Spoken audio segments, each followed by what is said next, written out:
without further ado with our first session for the day, AI-powered efficiency transforming studio operations with Donal, Whelan and Gethin from Hafid Mastering as they explore how AI is becoming an integral part of the daily workflow. Donal Whelan, founder of Hafid Mastering, brings over 35 years of mastering experience, including extensive work on Indian film music, and continues to lead the studio's evolution with films like Highway, Tiger Zinda Hai, Prithviraj, and Sairat. Joining him is Gethin, Chief Engineer at Hafid Mastering, known for delivering powerful cinematic masters for global clients and major film projects like Pathan, Adi Purush, Lapata Ladies, and many, many more.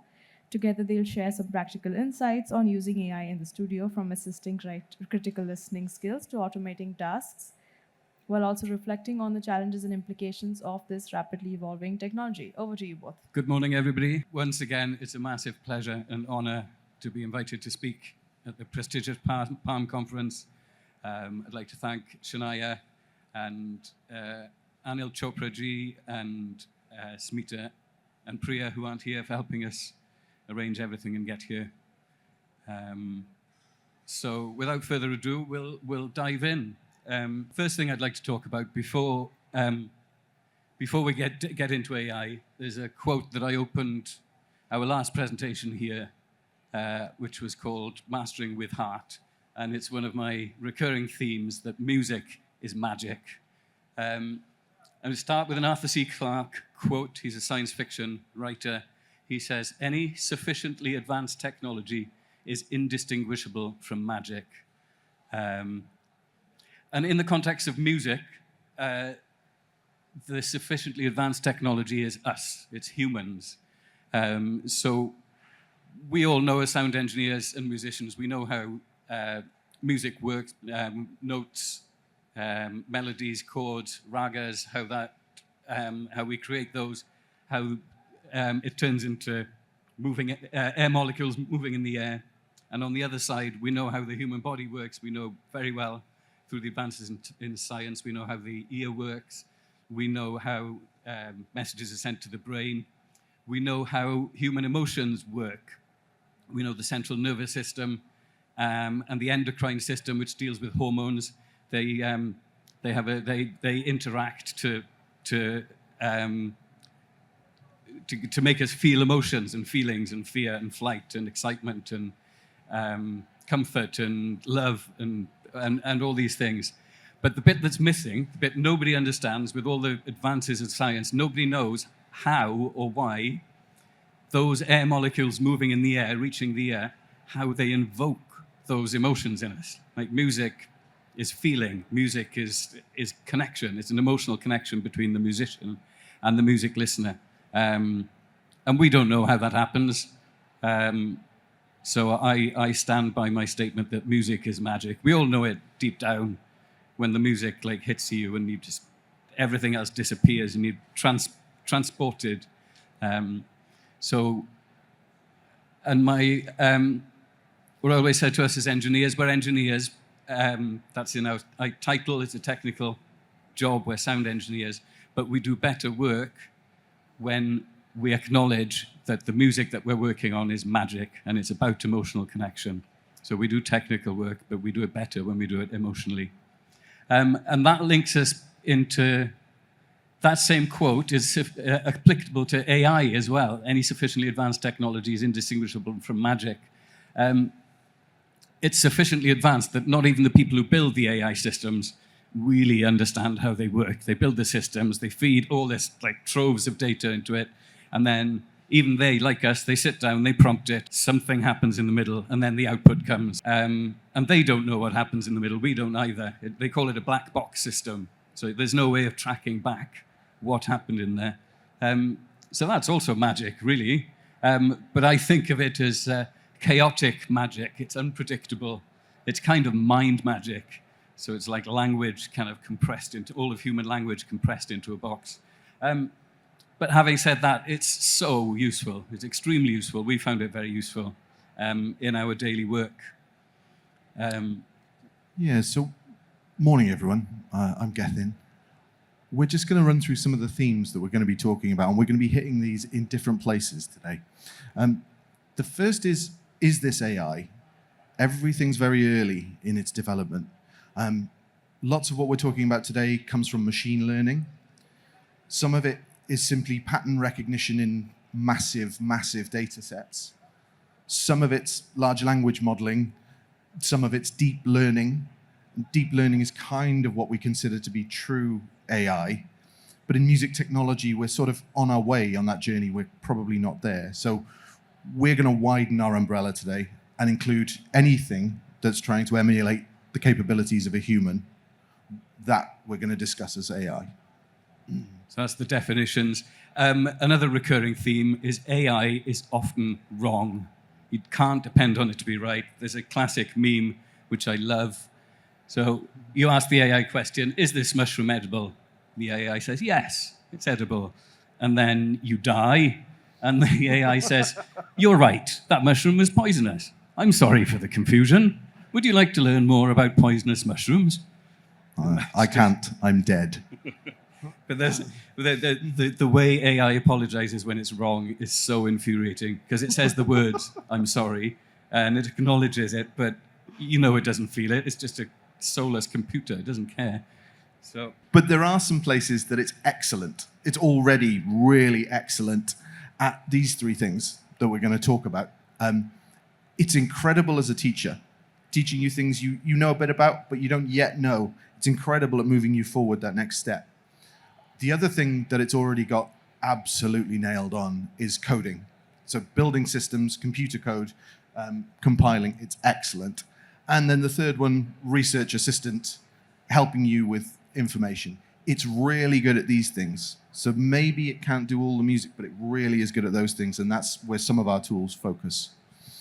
And the final point here is our conclusion of the whole talk. So we'll give you the punchline at the beginning.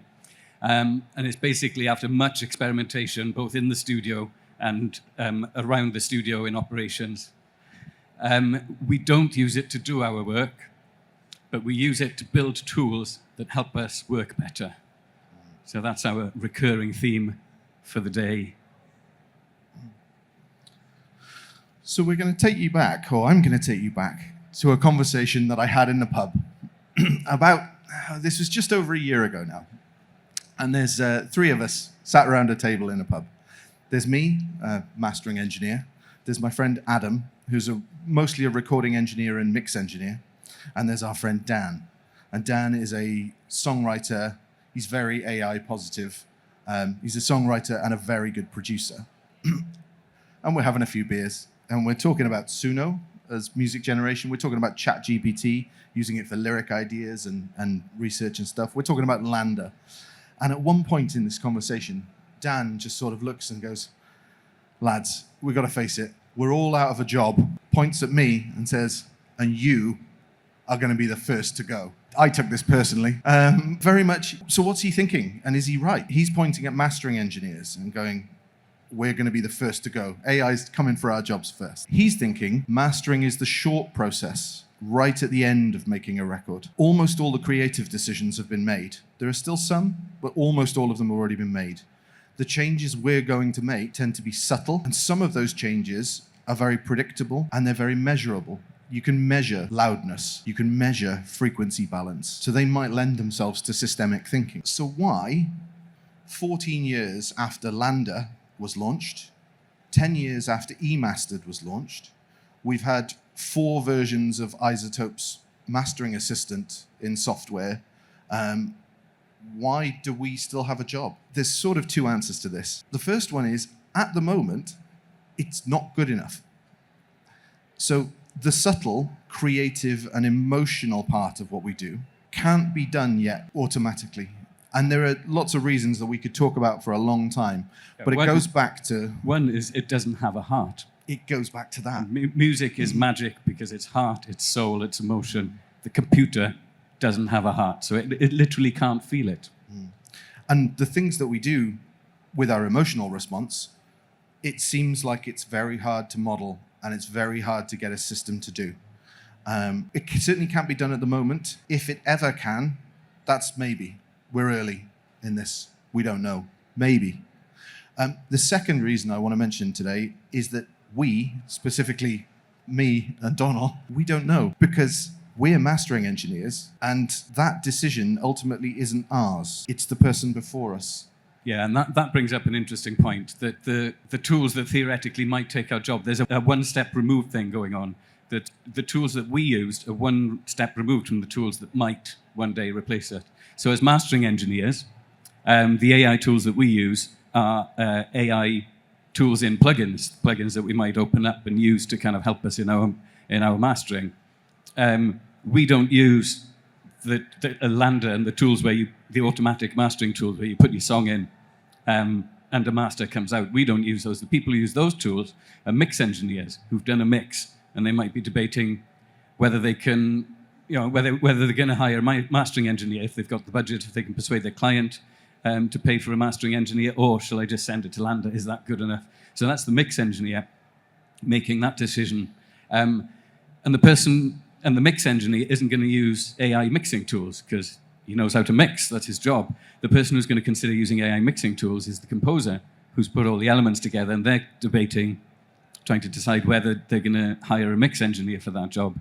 And the composer isn't using the music generation AI tools. The composer isn't using Suno and those tools because they're a composer. They know how to compose. So the person using a composing tool is perhaps the commissioner of music, who's debating whether or not to pay a composer to write the music. So we are one step removed from those decisions. So like Gethin says, we don't actually know when we're going to lose our jobs. But reassuringly, at the moment, people seem to consistently try the AI solutions and decide that maybe they're useful for certain projects, but all flagship stuff seems to come back to a human. We keep consistently making that decision. So it's interesting to ask ourselves why. At the moment, there's an edge. Humans do something that the AI doesn't. So I'm going to talk a little bit about how I actually do use AI in the studio. And there's a couple of places. So we've established that we don't use it to do mastering. Have I ever sent an AI master back to a client?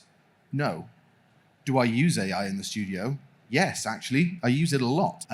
So when we're invited to talk about mastering, I often talk about good decision making, because life and mastering are just a series of decisions, and you want the best information that you can. Your monitoring system, your room, those are your information that helps you make better decisions. The other way that you make decisions is sometimes you ask a friend, should I eat at this restaurant? Is it going to give me food poisoning? Can I get a second opinion from my doctor?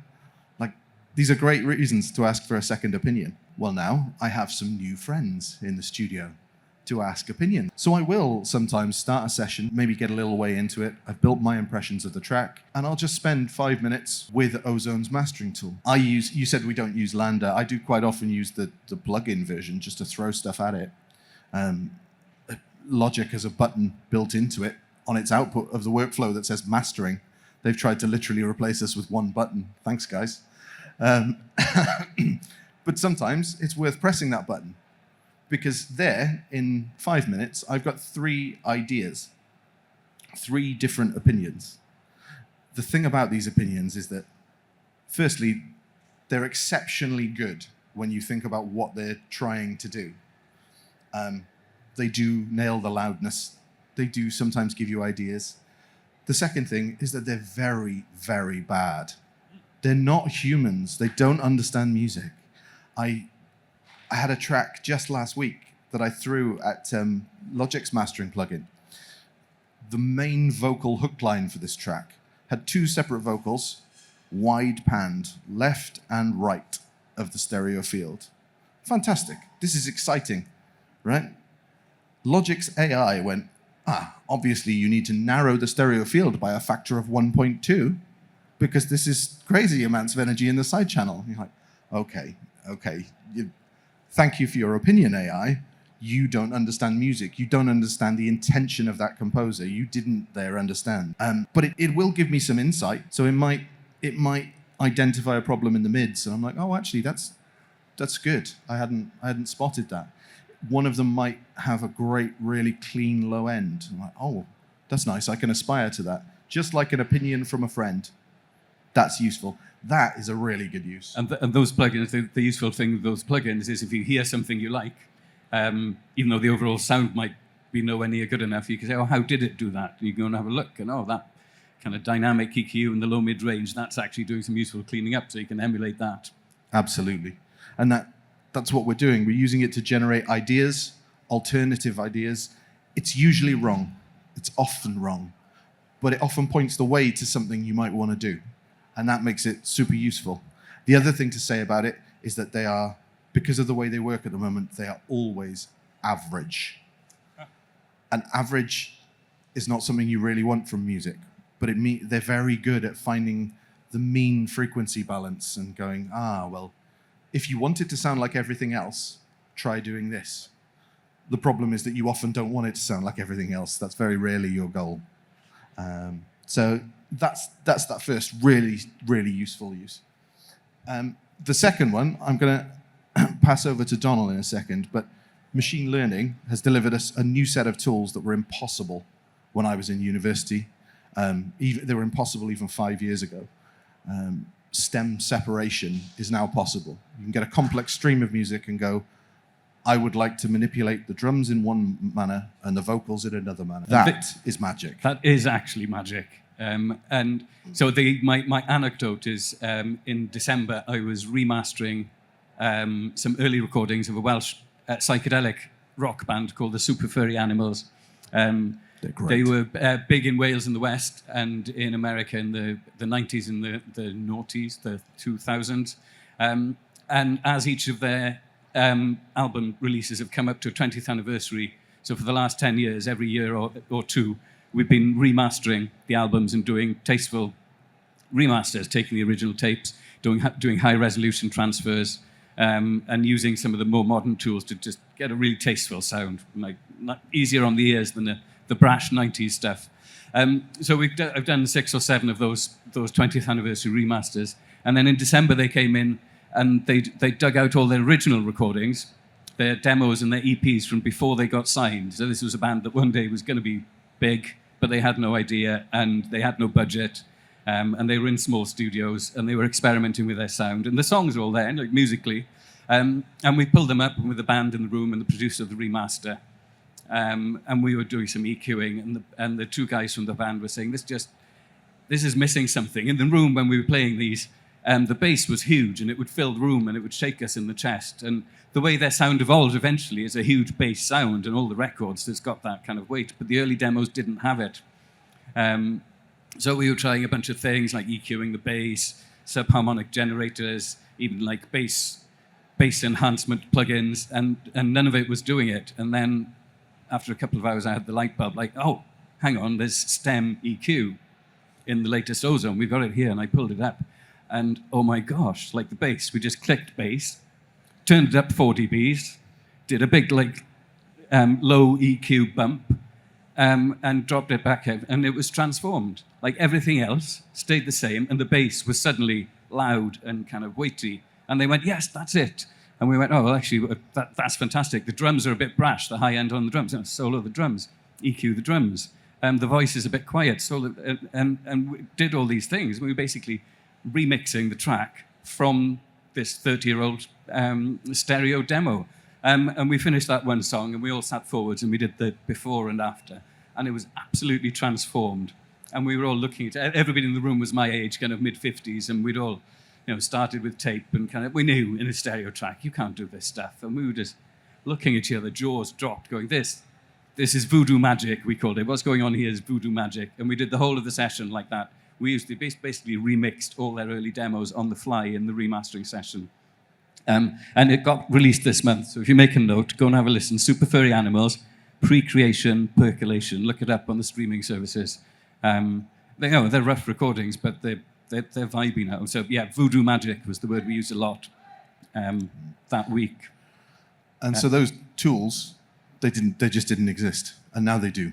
They have artifacts, they have flaws, but they're incredible, and they let us do things we couldn't do before. The other thing that we want to just talk briefly about, and I'll try and move through this section, but efficiency. It's kind of a boring topic, but it's another way that you can improve your studio operations. This top quote, anything you do repeatedly should be systemized and automated. So we've been thinking about that and what AI lets us do. It's a great acronym, which I learnt in a business breakfast 20 years ago. Systems save you stress, time, energy, and money. And basically, we're in a business. It's a studio. It's a small business. There's just 3 of us.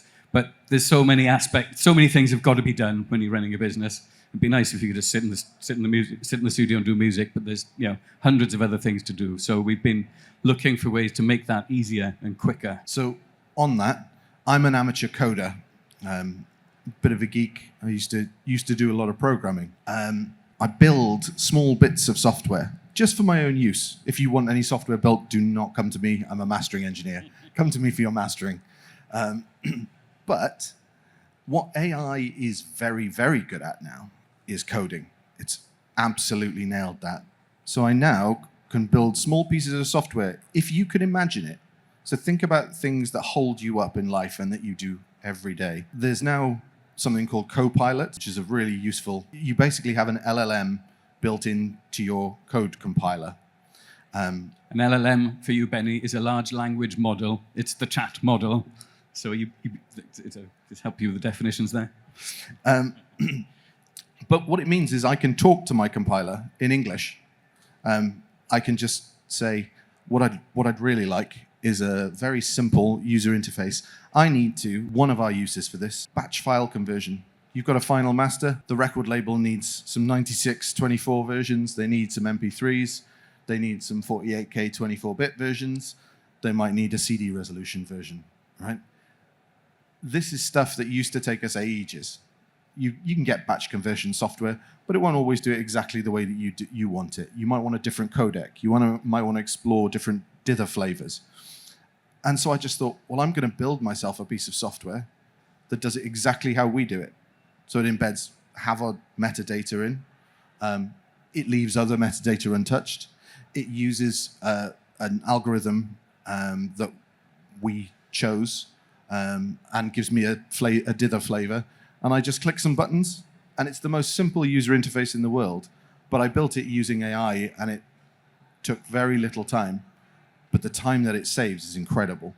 I love this tool.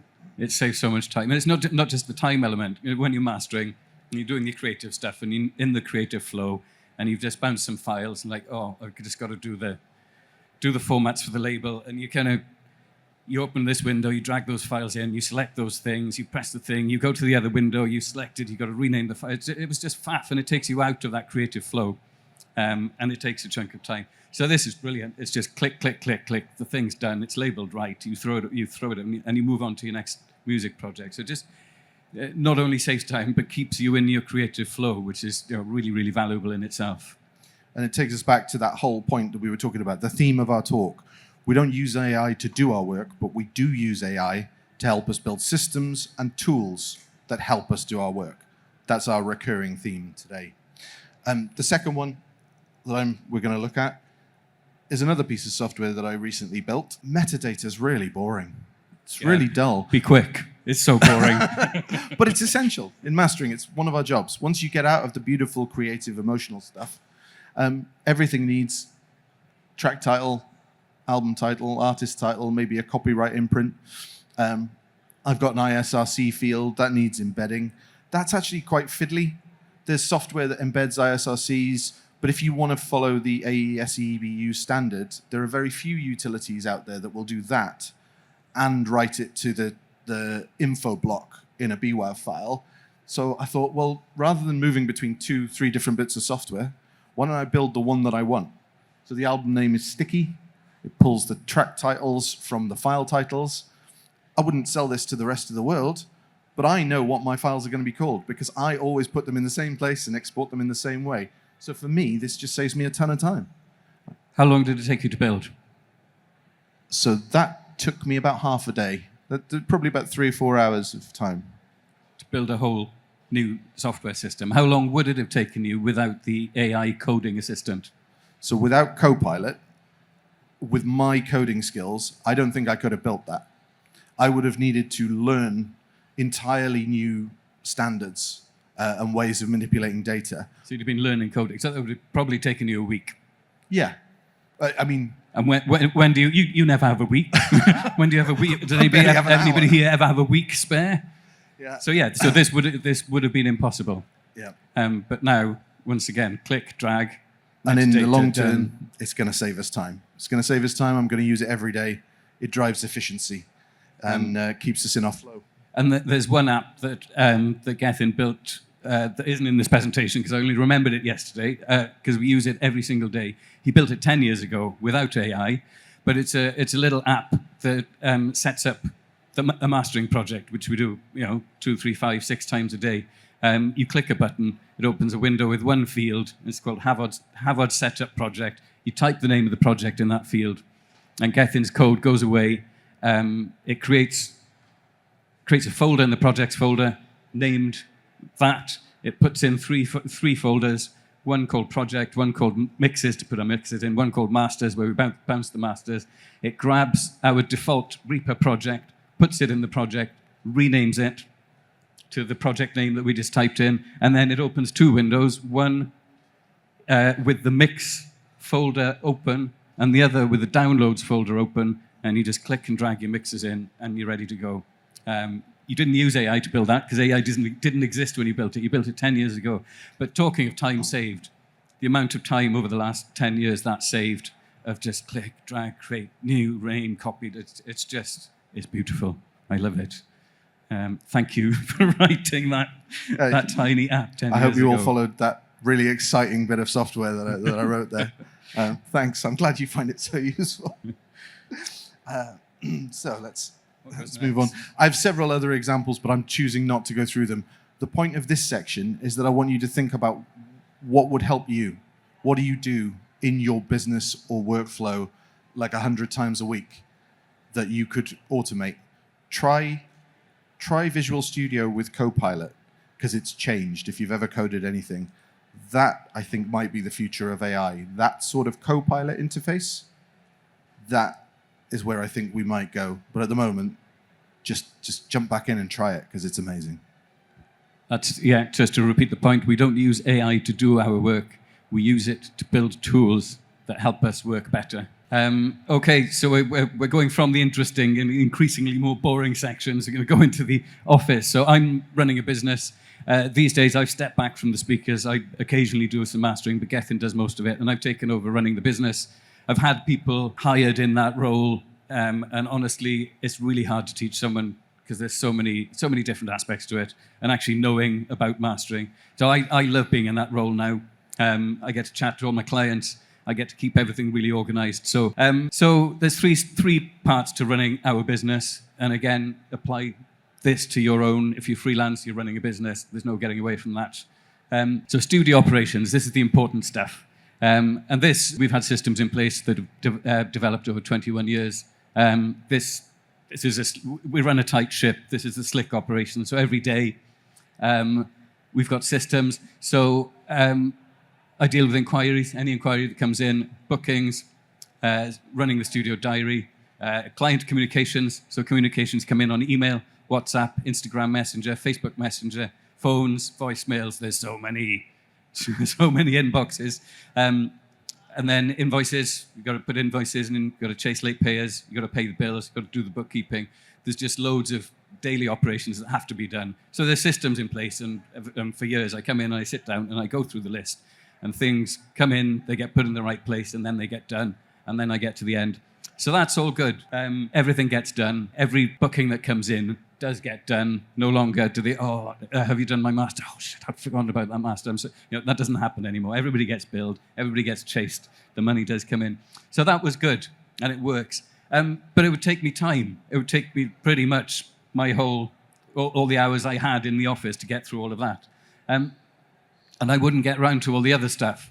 And all the other stuff is really important. So it's everything outside the daily operations. It's just admin, it's other jobs and tasks, it's correspondence, and not just running a business, but running my life as well. I run a small business, but if you're with your family the rest of the time, all the other stuff has to be done in there. Bills and kind of utility, all the stuff that you've got to do to run your life. So that wasn't getting done. And also bringing more work in. The third point is like if we get leads, we've got to follow up leads. We need to get the studio. We've always got to get the studio more busy. So you come across leads. So they've got to go. You've got to grab the lead, put it somewhere, and then at a different point, you've got to sit down and pull them out. And you've got to write to the person. You've got to follow up. And then once you've run out of people to write to, you've got to go and find other leads and put them into the system. So that stuff wasn't systemized, and it wasn't getting done. So the studio was really organized, and my life was really disorganized.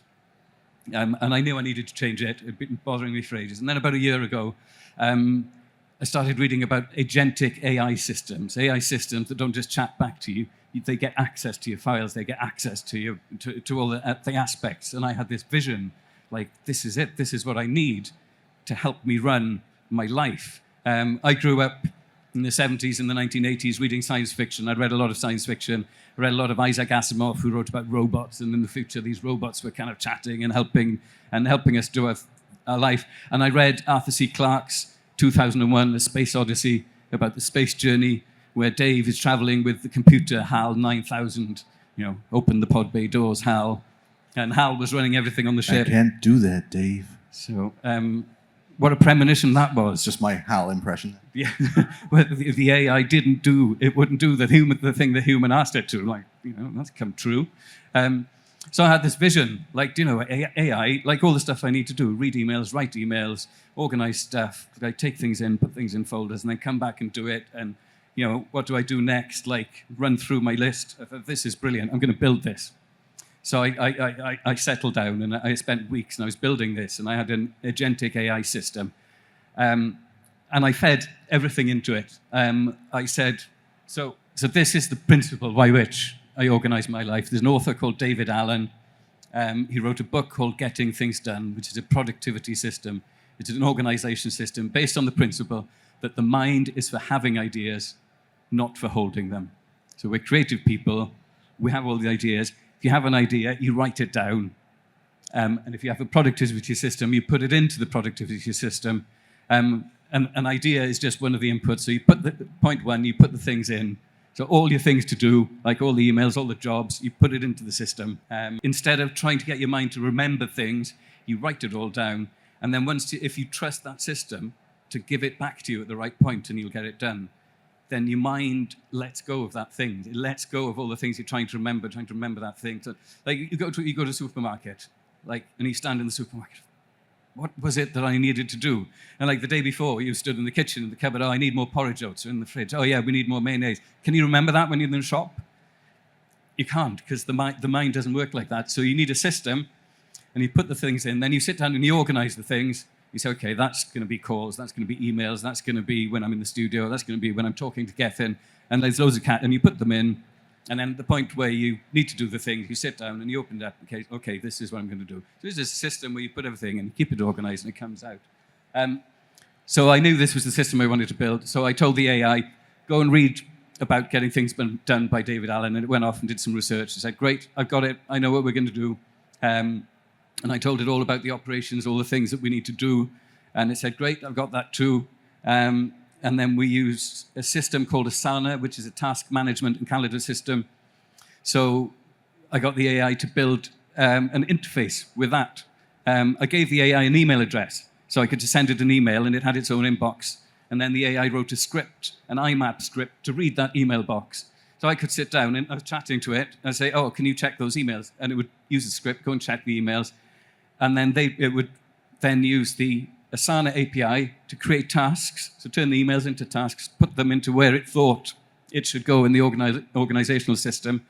And it was fantastic. I thought, this is amazing. I am Dave on that ship. I'm here with Hal. And I would sit down, I would say, good morning, Hal. What are we doing today? It's a Tuesday morning. So, oh, okay, well, you need to go through the studio inbox. So I do that. And I come back, oh, great, done. What should we do next, Hal? I said, oh, you got to do the rest of client communication. So I do, WhatsApp, messengers, everything. And we'd have this chat, and it would tell me what to do next. And for a short period, I was elated. It was brilliant. I was Dave. I had Hal. But then very quickly, it started to kind of fray at the edges, because it's not very good at a lot of this stuff. Like 80% of the time it's right, 20% of the time it's wrong. When you're trying to run a business, 20% is a deal breaker. You can't do it like that. So there's a long story arc, and I won't bore you with it. But by the end, I basically, all those bits, I took them out one by one, and I now have a system that I run completely. I don't chat to the chat window at all, but all the things it built, all the things we built together, have been separated, and I can use them. So there's a little table here, what I thought the AI would do. It would guide me through my daily tasks, that little chat with Hal, what are we doing next? What do I actually do? I've got a to-do list. It's a very good to-do list because I built it with the AI, and it incorporated all the getting things done, and it incorporates everything about my business. But it's a to-do list on a text file. That's very low tech. Write to clients for me. This was the first big no-no. You can't have the AI write to people. We're running a creative business, and people are coming to us with their creativity. You've got to speak to a human. It's that heart connection, soul thing. If they're not speaking to a human, they're not going to trust us to do mastering. That's absolutely... And you all know it. When you get an email from someone and it's written by AI, you can tell it a mile off if you're chatting to customer support, and there's a visceral reaction. So, I will never, ever allow an AI to write to one of my clients. So how could I speed that up? Because I needed to speed up my operations. I started using text replacements. When I'm emailing, I use the same phrases all the time. When I'm talking to you, my brain is pretty simple. It comes out with the same phrases all the time. So I just used the Apple text replacement. And all those sentences I use all the time, which is thanks for getting in touch. If you have any questions, please don't hesitate to ask. I'm very well, thank you. How are you? Warm regards. Please find an invoice for your kind attention. Payment received with thanks. They're all my email addresses, websites, the links, the download link. Please send us your file at our file drop. So I can write emails really, really quickly now. So that's completely sped it up. But I use the AI to help me do that. And now I don't use the AI, I just use text replacement. Sorting emails. The AI was terrible at sorting emails. It could do it, it had the technical ability, but it put them in the wrong place, or they would disappear. And I'd watch it, okay, can you sort that inbox now? And I'd disappear, did that appear over there? So you're checking its work all the time. It's completely, it's not viable. So I use keyboard shortcuts, like Mac keyboard shortcuts. Click, click, click, click. Send it to that folder. Click, click, click. Send it over there. Before I was dragging that. So now it's much, much quicker. Capturing things to do. So the AI and the AI built it really. There's an app. There's a shortcut button on here. I can record a voice note, press go. That syncs to iCloud on there. Syncs to iCloud on my computer in the office back home. It'll work from here as well. There's a Python script sitting on that. It's watching the folder. It spots a file comes in. It does a voice to text conversion. So it turns it into a text file. The first few words that I'll have said is where in the organizational system that note is going to go. So it reads those words, creates a task in Asana in that section, and all the words I say after that, it puts in as the task name. So it makes it really, really, really, I've had an idea, or a new contact, or someone, I just say it into my phone, and it appears in my organizational system in the right things. Sorting out the getting things done inbox, same as email. You can't trust it, so I just do it myself. But because everything else is in place around it, it's really quick. Oh yeah, that's there, that's there, that's there. It's done. And finally, having a personality, that Hal personality, which was so exciting to start with. And I gave different bits of it, different personalities of people I knew. It was fun. I quickly got really tired of it, especially when it goes wrong. Like, you messed that up. Hal, why did you do? You end up hating the personality, and it has an overhead as well. It has a technical overhead. If you're making the AI have a personality, that's taking up some of its context, and it has an overhead, and it takes resources, and it'll get in the way of some of the jobs.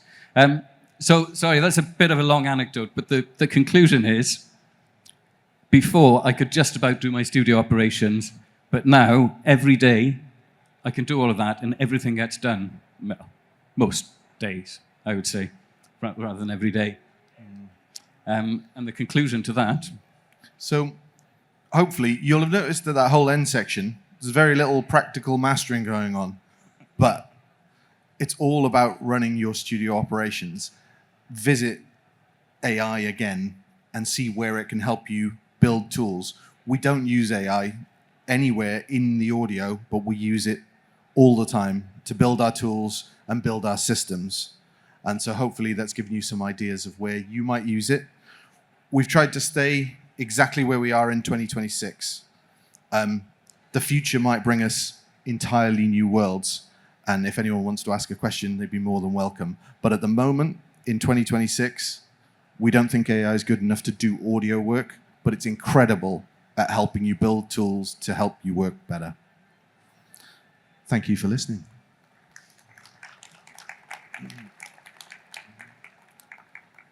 If anybody has any questions, is there a roaming mic? So we are open to questions about music, mastering, magic, and AI. Or non-AI subjects. Anything you want to talk about, really. We're here. What was the question? The question was, what were you drinking in the pub? That was a long, rambling conversation about AI in that pub. We were probably about 3 beers in, and the word that was used to describe mastering engineers was not you lot. The language was much stronger, but it's early morning here. So thank you for this, creating these kind of tools. So you used NI to build AI. NI is natural intelligence. Yes. I mean, that's the challenge that you faced. My question is, can you standardize this for all studios, or is it just your style of working that it is helping you? Should everybody make their own way of use AI to make their own systems, or can this be standardized? So I definitely think there's a huge... You're almost better placed to answer this than us as someone that deals with all the studios. But for us, what AI has opened up is the possibility to do things and build things just the way we need to do them. You absolutely could. If you used AI, you could generalize. But almost the point of building our own tools is that we have licenses for the general tools that do these things, and we find them a bit more time consuming, and sometimes spending a couple of hours building our own has actually turned out to be better. Those scripts are using those general tools. So the script says, call this app, get it to do exactly this thing, and then give me the file back. But it's saving us opening it and interacting with that tool. You could sell them to other studios. If you took a professional That's the coder idea. and took my AI ideas, there would be lots of other mastering studios that need to do those things, and you could market them, but I built them just for me. And I kind of wanted to say to everyone, try building them just for you, because coding has changed. Like if you ever used to do some coding. There's a gap for helping studios do that, because we're building bespoke tools. So it's the opportunity to build bespoke tools for not just your studio, your business, whatever you do. So there's definitely a gap for helping people do that. I don't think that there's going to be a million apps. Everybody's right. The graph of apps for sale on the Apple App Store and the Google Store, it's a hockey stick graph. Just the last year, the number of apps that have been released is about the same that have been released in the whole of the App Store's history. So everybody's writing apps. So I wouldn't fancy competing in that arena. No, but it's a super interesting question. You spotted a business opportunity. There's a surprise. So we'll fill the gap. It was a very insightful talk. My question was, how specific do you have to be when you prompt? Like, are you ultra specific, or do you just give it like an overview so that you let it make kind of mistaken decisions, or you rely on the randomness of the AI to do stuff for you? That's an interesting question. Is that when coding or when you're ideating or coding, actually? So how specific are you with your prompts? It's like when you have these 3 things that you want to do, and let's say you have a workflow in your head, how specifically do you have to define the workflow in your prompts? Or is it just like, these are the 3 things that I do, build something for me? Or these are the 3 things that I do, this is how I want it done, this is what I would look at, this is what I don't want done? Like, do get really specific in your prompting? That's for you. Yeah, I try to prompt as specifically as possible. Any room for maneuver or error in that prompt, and I find it goes off. So I do quite long prompts. I try and cover all the details, and if there's something important, I'll repeat it a couple of times throughout, just to kind of focus the model on giving me back something. And then kind of the first answer, kind of you can focus it some more then. That's how I use it. I'm not sure what's right or wrong. That's how I've settled into using it. How about when you're coding, I think? Well, for me, so I sort of stay a little bit more general because there's a really interesting thing about it's really good at things you don't yet know. It's not so good at the things you already know, just from your perspective. And so I stay a little bit general if it's an area of coding that I'm not familiar with. And then maybe second or third, fourth point in the conversation, it's quite a long conversation with an AI building an app. So I'll stay general at the beginning and then build down. The other thing I would say about my prompting, and for anyone doing any AI prompting, don't trust the first answer. Like, be rude with it. Say, okay, knowing everything that you know now from the conversation we've just had, rerun my first prompt, please. And it will come up with because it's random, going back to Donal's voodoo magic point, the randomization, which I think you're focusing on as well, Srijesh, it can be a powerful tool. You just need to not trust it first time and then go, oh, okay, give me another way of doing this. Or give me, as I do in mastering, give me 3 ways of doing this. And I'll take the best bits and call it my own work. Yeah, that's a lovely answer. Thank you. Thank you so much, sir, for this awesome. I've got just a single question: that have you got any advice for the mixing engineers when they use AI tools? Have you ever come across any problem when mixing engineers use AI tools? As you come across mastering, have you got any problem? Have you ever come across any problem when mixing engineers use AI tools to mix it? So that's a really interesting question because they've only recently been properly usable, like in the door mixing tools available to people. So we haven't had so much of it. And also people don't always tell you when they've been using it. What I would say is that anything that manipulates audio in the AI world, we all know the audio signatures of that. We're starting to learn them. You feel them. There's a kind of fuzziness. It's the fuzziness that you always used to get from denoising. Transients are not quite accurate. Things feel a little bit soft. Those things really show up. It's like, but that's, I'm sorry, I haven't addressed your question totally directly because a mixing tool wouldn't have those issues. It would just be doing the processing. I think we're in the early days of that, and I don't know would be my answer to that. Do you use, when you're mixing, do you use AI tools? No, but what I do use, so earlier we talked about our umbrella of what are we calling AI, right? It's machine learning. It's not all deep learning. It's not all agentic stuff. Frequency analyzers and something like a Gullfoss plugin where it will frequency analyze in real time and suggest things for you. Those I use all the time. I tend to use them to give me information and then turn them off and do it with a better quality version of that, a better quality algorithm for EQ. So yeah, that would be a good use of AI in mixing. But again, don't trust it with the decisions. Get ideas, but make the creative final decisions yourself. Yeah. So as a starting point, so with the AI mastering tools, has it changed any of your mastering principles? Like you have your own style, right? With all this reference coming up, with all AI mastering, has it changed your way of looking at the mastering as a process on whole? The short answer is no.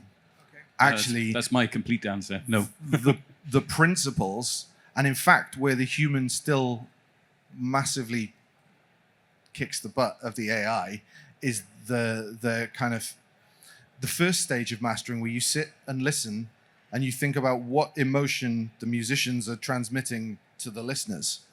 That bit hasn't changed at all. The principles haven't changed at all. I just find it very, very useful as a kind of way marker. But I don't think it's changed the color of the industry or like the mastering principles of people. I don't know if it will in the future, but it doesn't seem to have yet. The mastering principles we use are decades old. They're from the early days of sound recording. That's partly one our angle as a mastering studio is we have an old school stereo analog room, and we look after the principles of electric supply and interconnects and like taking care of all those like the old-fashioned stuff that would have been true in the 50s and that are still true today. So. The reason I'm asking you is like one of my colleagues when he was mastering, the client came up with a reference. Mm-hmm. There were some good parts from whatever he was, but even though he didn't agree with what they were presenting to him, he tried it out and then he find a middle path out of it, but then it was overall changing his process. Like he would have never done it had he mastered it directly, but something that came from the AI reference, he used it. So I'm just trying to understand how big the change is going to make with all this reference AI mastering. That definitely, all the time. Okay. All the time, it will suggest something. And like we were saying at the beginning, yes, it's often wrong, but it's often right. And it can point you in a direction that you wouldn't have gone before. So it hasn't changed the principles, but master to master, day to day, yeah, it's probably changed individual masters that I put out there, hopefully for the better. But I would agree with your mastering friend and you on that one. Yeah. Thank you. Benny. Yeah, with respect to when you are developing your software, you're prompting the AI to, to create whatever it is that you want to do. Are you doing it with voice prompts or are you doing it like with text prompts? I mean, typing it in? Because I tell you, for me, what's in my head comes out different when I'm typing it out and when I'm speaking. So sometimes it's easier for me to just say it rather than type it out. So I don't know. Does that work similar for you? So for me, no. I like to type. You like to speak more. You will speak and voice message.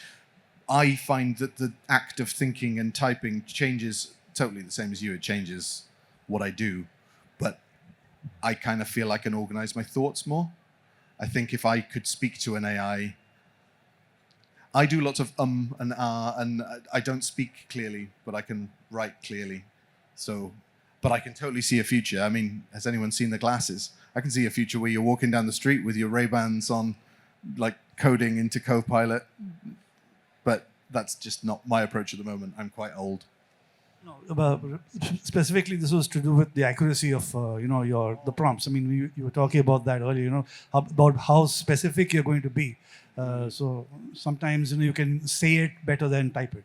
At least with me, that's what happens. Yeah, I'm the opposite. I'm like Gethin. I need to write it down, and in fact, I spend quite a long time on a prompt. I'll kind of write the thing, then edit it a bit, then move that, and clarify that, and then read through the prompt. And when I'm satisfied, then I'll hit go. So I think, you've heard me today. I just ramble in random directions. So that's the way I speak is not good for prompting an AI. But the thing about AI is that it's really personal. You can communicate with it however you want. And I think that might be the future. What's your preferred communication mechanism? It won't care. Thank you for listening, everybody. It's been fun And talking thanks to for you. your questions. Thank you to both of you. I would like to invite Ms. Smita Rai on board to offer our panelists a token of appreciation. Thank you so much.